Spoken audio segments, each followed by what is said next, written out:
Assalamualaikum warahmatullahi wabarakatuh. Perkenalkan, nama saya Arka bin Resata dengan NIM 12032300017. Di sini saya akan menjelaskan dan mendemonstrasikan program saya tentang tahun besar.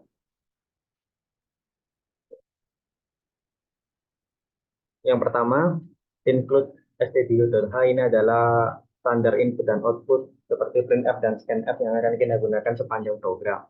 Lalu selanjutnya kita mendeklarasikan struct date yang beranggotakan integer day, integer month, dan integer year. Lalu integer is leap year. Jika year persen 4 sama dengan 0 dan year persen 100 tidak sama dengan 0, kondisi ini memeriksa apakah tahun tersebut habis dibagi 4, tetapi tidak habis dibagi 100. Jika kondisi ini terpenuhi, maka tahun tersebut adalah kehabisan. Lalu ada year persen 400 sama dengan 0. Di sini memeriksa apakah tahun tersebut habis dibagi 400. Ini adalah pengecualian jika tahun tersebut habis dibagi 100 dan 400, maka tetap dianggap tahun kehabisan. Jika salah satu dari program tersebut terpenuhi, maka tahun dianggap tahun kehabisan dan akan mereturn 1. Jika tidak, maka dia akan mereturn 0.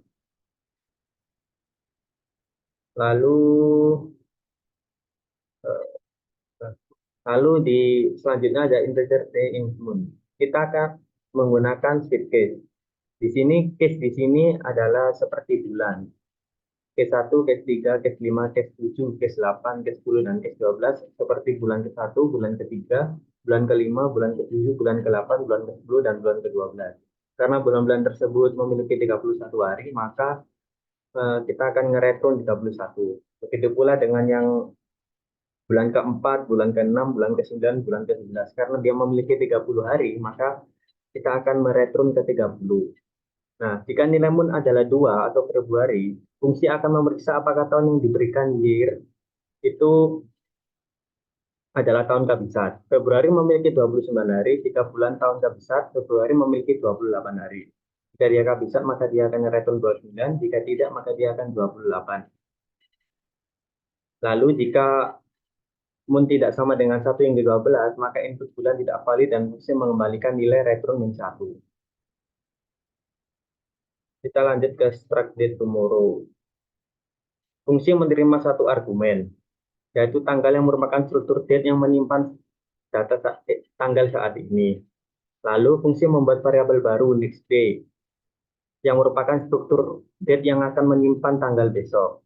Nilai dari next day diinisialisasikan dengan nilai date, sehingga kita bisa mengubah nilai-nilainya tanpa mengaruhi nilai asli dari date. Lalu kita masuk ke dalam if else.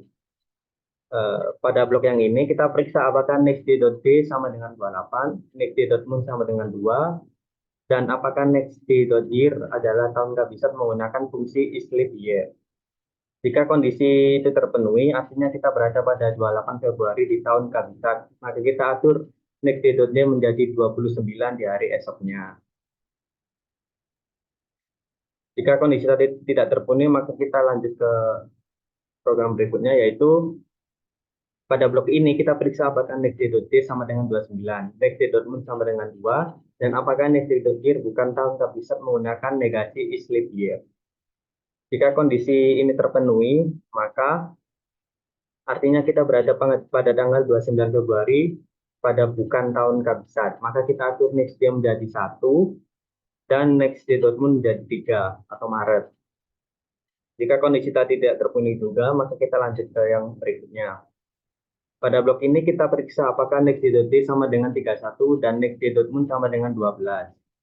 Jika kondisi tadi terpenuhi, artinya kita berada tanggal 31 Desember, maka kita atur nextday.d menjadi 1, nextday.month menjadi 1 Januari, dan kita tambahkan nextday.year dengan 1 untuk menunjukkan tahun berikutnya.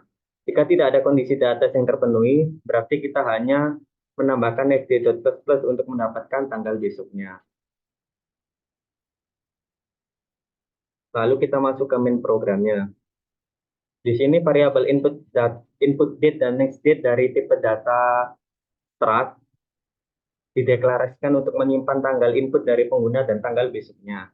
Lalu kita memasukkan printf agar user bisa membaca apa yang harus dilakukan. dan kita menyimpan scanf untuk menerima inputan dari user. Lalu kita masuk ke if else yang pertama.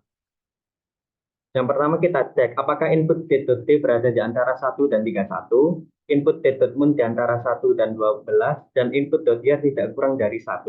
Jika tidak memenuhi kondisi tersebut, maka program akan mencetak input tidak valid dan mengembalikan nilai 1 untuk menandakan keluar dari program.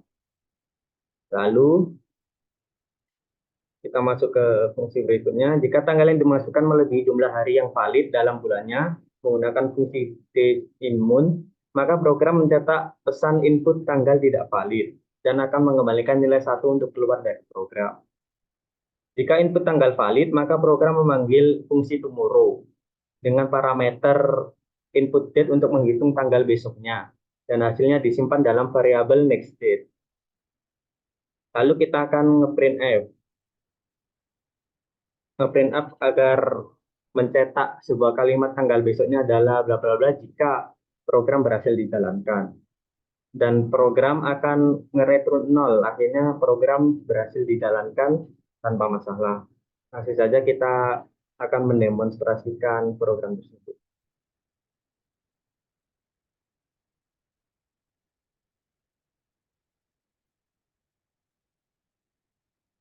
Di sini saya akan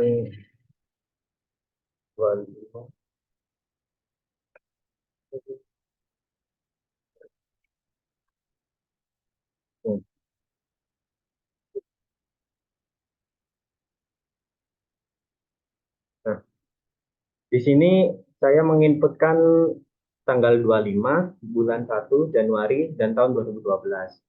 Nah, maka akan teroutput tanggal besoknya adalah 26/1/2012 karena yang saya masukkan ini adalah bulan Januari dan bukan bulan Februari. Jadi bulan selain bulan Februari tidak ada maka dia akan menambah tanggal besoknya, tidak ada pengecualian. Lalu kita coba lagi untuk untuk bulan Februari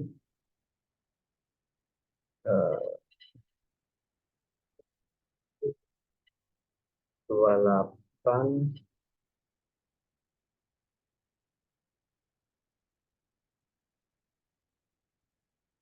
Nah, di sini saya menginputkan tanggal 28 bulan 2 tahun 1900. Nah, karena tanggal 28 bulan 2 1900 ini adalah tahun kabisat, maka dia outputnya akan keluar tanggal besoknya adalah 1 Maret tahun 1900. Karena tadi kan kabisat itu jika 28 itu kabisat dan 29 itu tidak kabisat. Lalu kita akan coba lagi.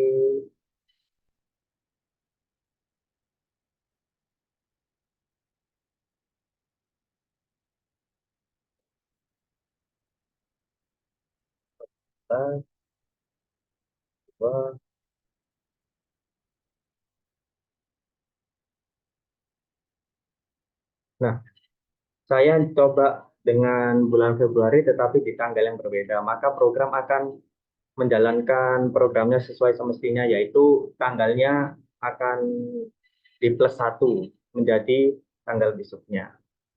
Sekian program dari saya, kurang lebihnya mohon maaf. Wassalamualaikum warahmatullahi wabarakatuh.